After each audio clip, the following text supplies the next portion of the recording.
guys, part 3 of Day 9 Daily number 486, where we learn to be a better gamer. We are reviewing HasuObs versus ThorZaIN.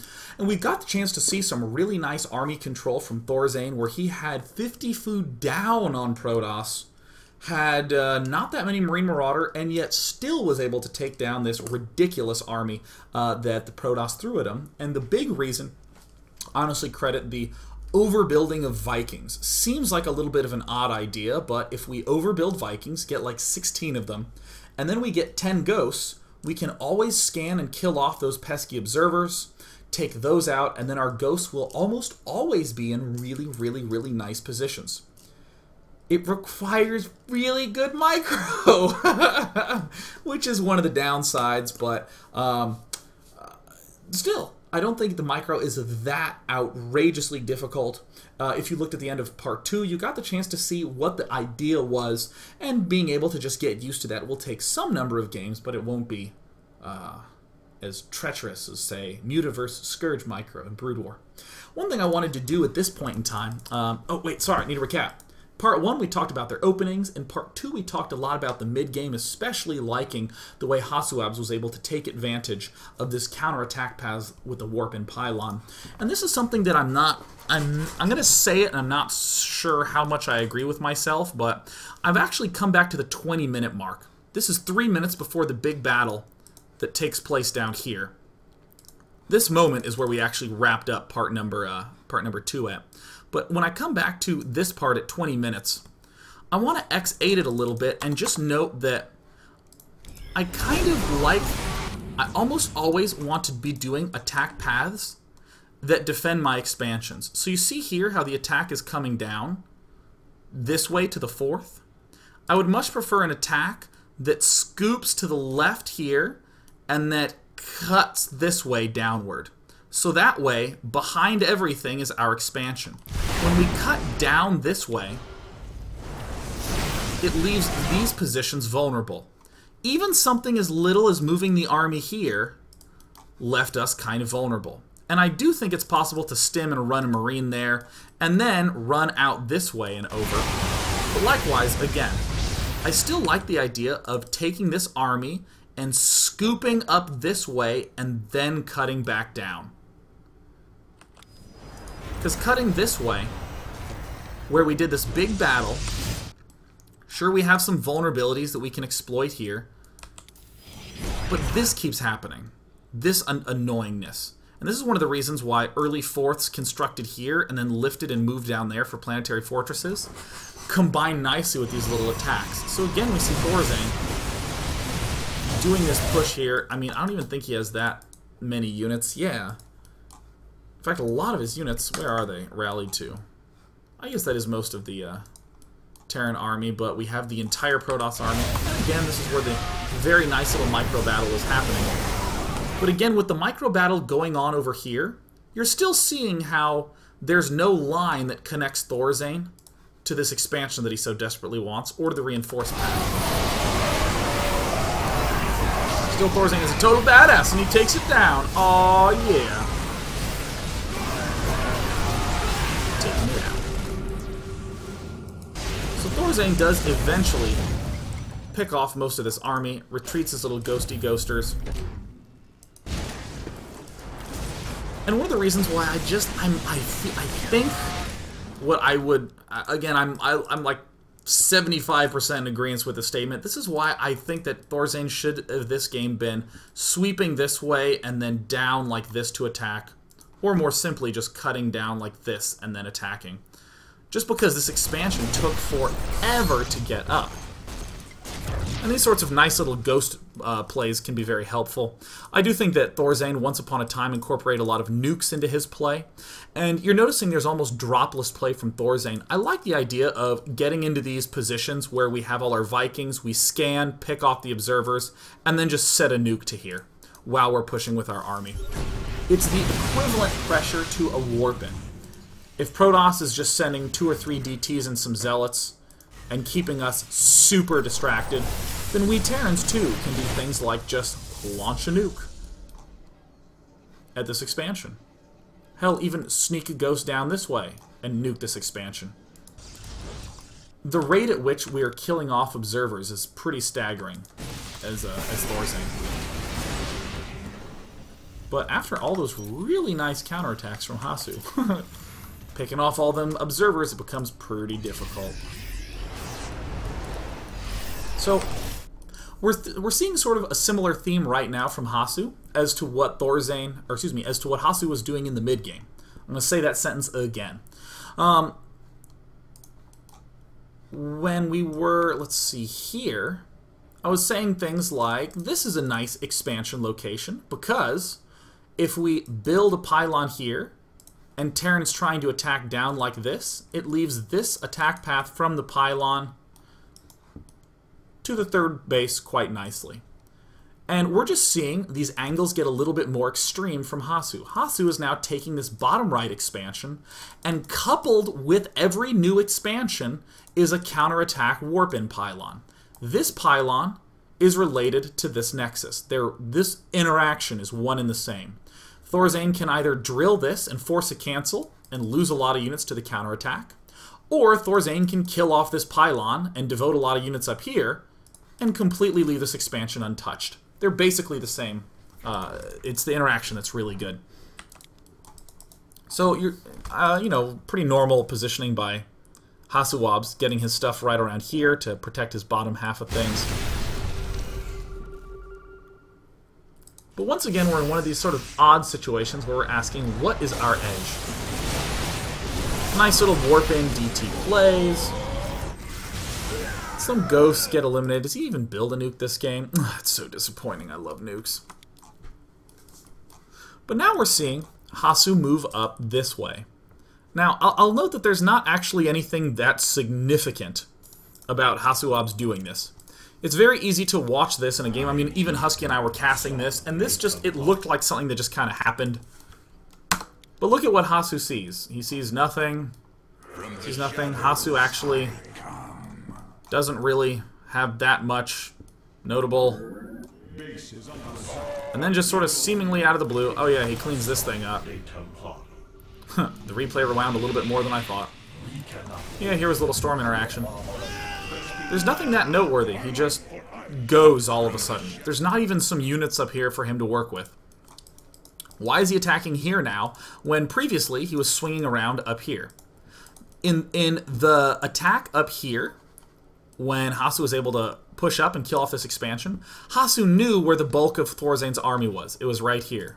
Now, Hasu has really no clue at all, and this attack path protects this expansion and protects this expansion. So he's going to poke up a little bit. He's not going to go super committal.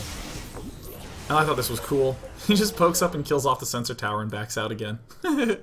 Nice. Excelente. ThorZaIN does have these ridiculously long periods of passivity, but that's because he's building up the superior maxed army. He's getting all the ghosts and Vikings and all that goody goodness. But we really would have liked to get this fourth up right now, and I'm starting to think more and more that this can be the Achilles heel for many Terran players not getting that fourth up quite as early.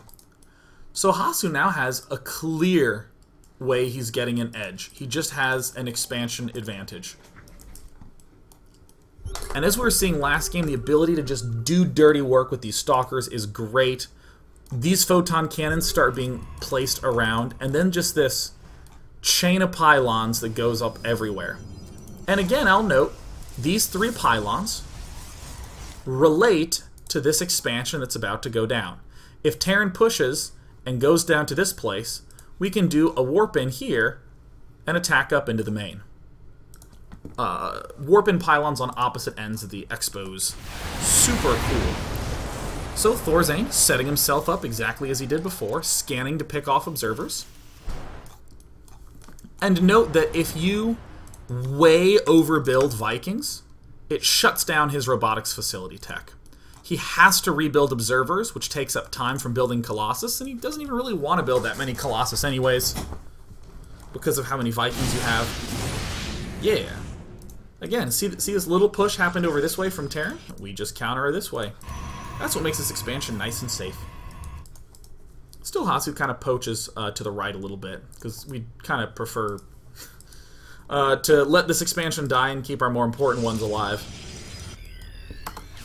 So after a little bit of just hang outage, more nice scans going on from ThorZaIN, leading with the Ghosts and Vikings. Never really any more than 4 medevacs. Pretty unusual, pretty cool. And in this circumstance, we see again that nice lead with the scan. But I lost my train of thought right before the storm went down. I started to just look actually at the observer animation, which is really good. Let's actually just look at it. Yeah. Alright, now that we've satisfied my ADD, let's try to make a point. Alright, cool. Come on, back out, computer. Yeah.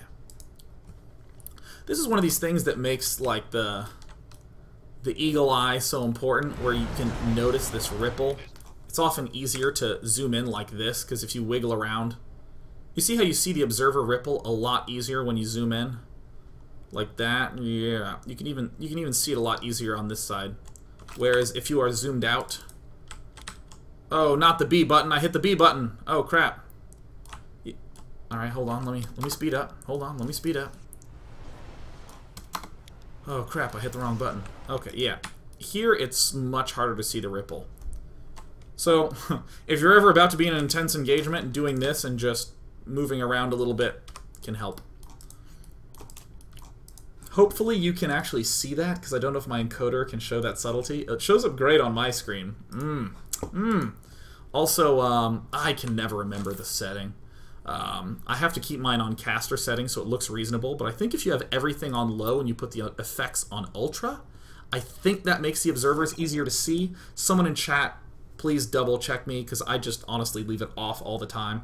But that is a good way to do that. So theoretically in this circumstance, assuming we eliminate it, assuming that we get the scan out, this is one of the reasons why we like to lead with the ghosts, so this doesn't happen. The range on ghosts is actually longer than Templar. And if we don't have also the Vikings leading, then we end up in these situations where the Colossus will get us. But even with those pretty significant losses, they're finally killing it off. Even with those significant losses, ThorZaIN's still in decent shape. A lot of scans moving up. Easy pickoffs on these.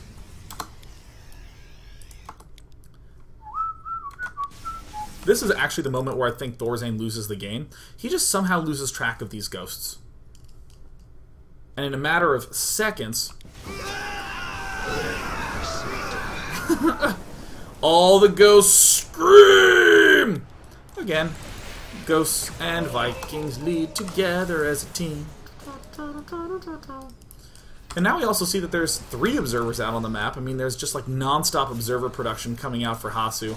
And here ThorZaIN just gets a little overeager and just shoves and goes for it. It's very hard to do the style that ThorZaIN's doing when you're this far behind on expansions. But, again, I like the idea of, you know, if we're trying to push down to this bottom right, pushing out to the left and then down, just to cover this attack path. And Hasu's just doing a nice job of dancing around, leading with his Blink Stalkers, like that. But it's these counterattack pylons that really tickle my fancy the most. I think the rest of the game is somewhat straightforward. I've talked a lot about relationships of attacks. Yeah, like this attack moving up this way covers these back expansions. And then as we're pushing here, we're actually covering this left expansion because we have his army there. And this is what makes Hasu just seem so ridiculously safe at all points in time. This spot was a little bit dangerous, but still killing off observers. Now, there should be an observers killed tab. That would be totally sweet.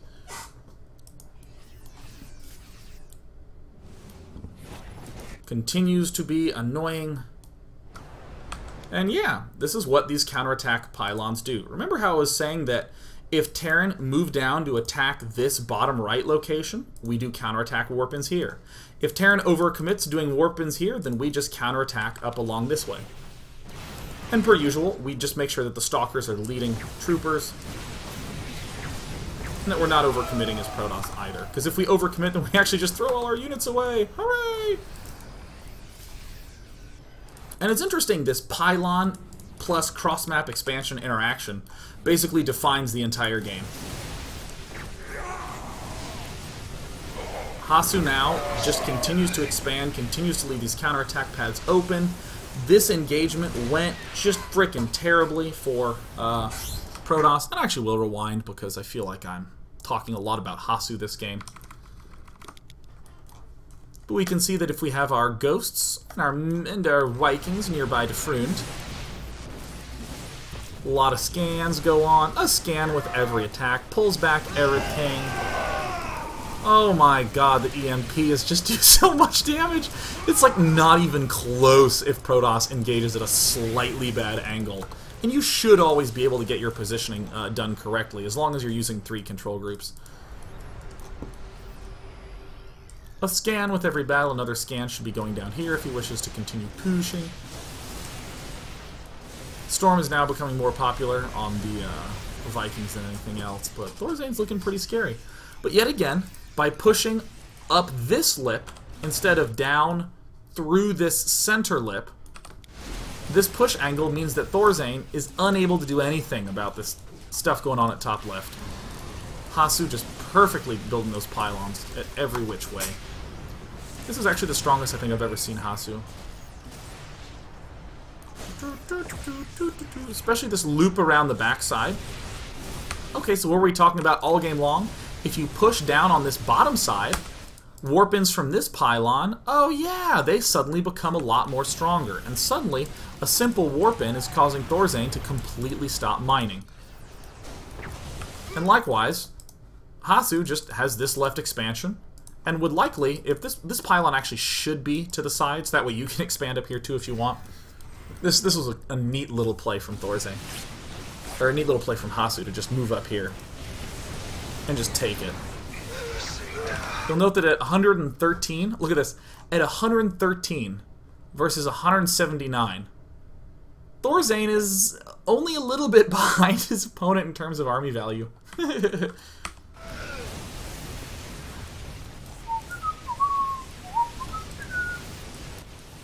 Sure, Hasu didn't ever really want to engage this army. He never really had to. What a wickedly cool game from Protoss. I love that. Let's just take some brief questions and just call it a day. Capturing, start. What time am I at? 8:18 is the time right now where I am. Oh my freaking god. Let us take questions.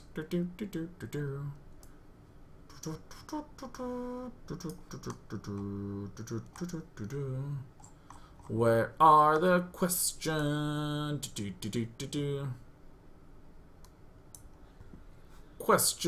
Questions! Yeah, the general question, what's the best way to deal with proxy pylons? The best way is to, I'll come back to it this time. Let's go to 28. Yeah. I'll just kind of wiggle around on the minimap to do things like to take this attack force and come here and move down this way. Now come join me on the minimap. We move down this way, and then we just send like 2 marauders up this way, and then down this way, and then in. A lot of times when you see an army like moving up a map, it's very common. For instance, like a Terran moving against a Zerg, they'll move out, and they'll just send a Marine this way and send a Marine this way, and just make sure that the flanks are covered from a counterattack from a bunch of Lings or Mutalisks. Seems pretty reasonable. Do the same thing from Protoss. If you're attacking in this line, just make sure there's nothing, back here, along there. You just sort of scoop it out. What you should not do is take this whole army and be like, pylon hunting, ravaging mission, doing just the simple act of cutting this way and sending some stuff to be able to kill this off. What if he does a huge warp in here? Well, this army can then start to pull back to reinforce it. However, if you send some units up this way, and if you're Terran and you're moving your big army down this way while you're trying to clear pylons up there, Protoss will see this and over-warp in here, killing off this force and then now posing a really big threat.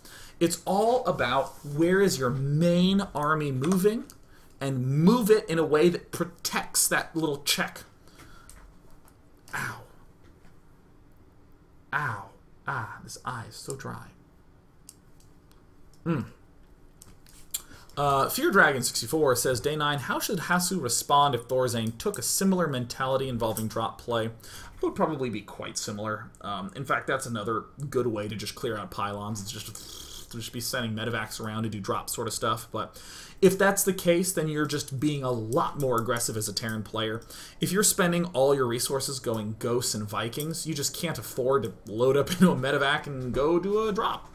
It's gonna bite you in the ass.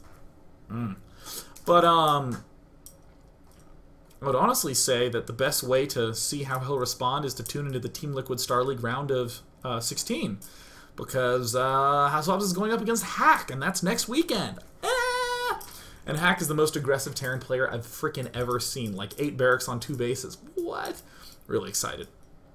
But Hasu does have those sort of contingency plans set up where you slightly delay your tech.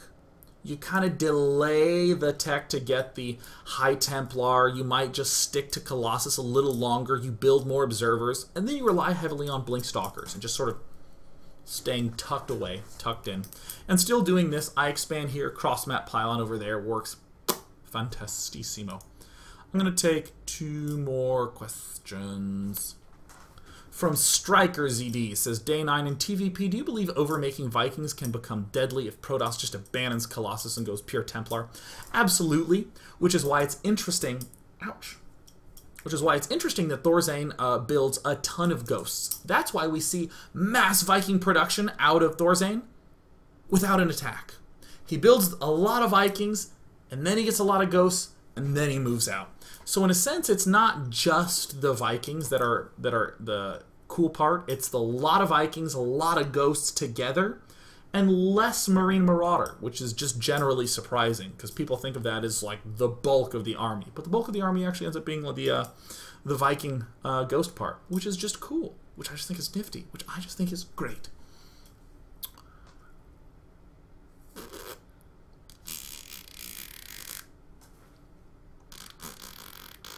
One more question. First P Closer says, Day 9, how would the Terran force an engagement with those attack paths? In general, it's a little hard to force an engagement as either Terran or Protoss. It's pretty easy to do some retreat tactics. Protoss has the nice retreat tactics of being able to like throw down the storms. Of course, the Terran have the nice retreat tactics of Stim. Move really fast, they just run away. So you want to try to force an engagement in general with Terran, and the best way to do that is to just chase after the frickin' Protoss army, leading with the Vikings and the Ghosts, and making sure you scan ahead so you're not walking into any storms. But in particular, the attack paths, by moving like here and down this way, it's less that it forces in an engagement and more that it protects the expansion that's neatly tucked away behind you. Yeah. I will be taking one more question. Yeah, from the Whitaker. When will your Sex in the City scene be happening? My dear lovely friend Ro, Husky and I were trying to help her win the King of the Web, and she won, and we said that if she won, we would do a reenactment of a scene from Sex in the City. The script has been written. Everything is good to go, except I'm basically going to be out of town for a very long time, so it will be maybe a month. Forgive me, I'm just not in the country. I would totally film, but I'm not in the country. But that will happen, and I'm excited. Especially because since I'm not in charge of it, my inability to do stuff won't possibly get in the way of the project. So I'll see you next week for Fun Day Monday. I'll see you tomorrow for Fun Day Monday. Submit to me at Monday at day9.tv. Goodbye! Thank you for watching!